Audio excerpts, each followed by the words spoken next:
Ou Laylatul Qadr, on traduit généralement par la nuit du destin.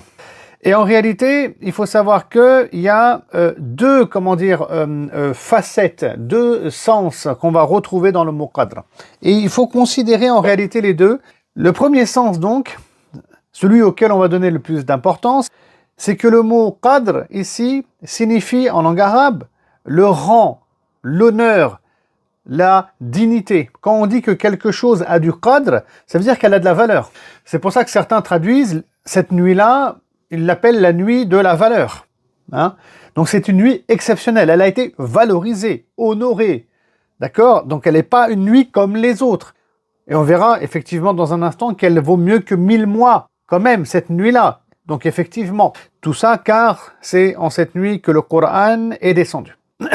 Le deuxième sens qu'on va trouver va faire allusion au destin, car dans des textes aussi, il est mentionné que c'est durant cette nuit-là que Allah subhanahu wa ta'ala donne les feuilles de route en fait à ses anges.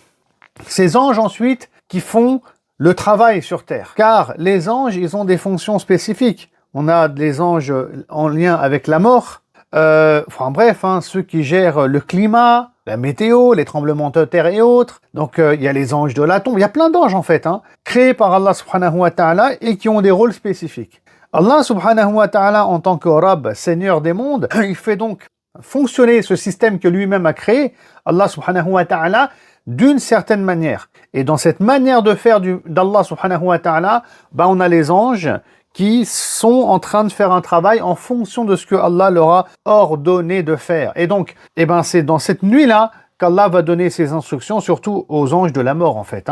C'est-à-dire que c'est dans cette nuit-là que les anges savent à qui ils vont donner la mort durant l'année à venir. Donc, vous voyez, il y a deux notions. La notion, je répète donc, de rang et de dignité, parce que c'est la nuit où le Coran est descendu, et la notion donc de destin qui existe effectivement en islam.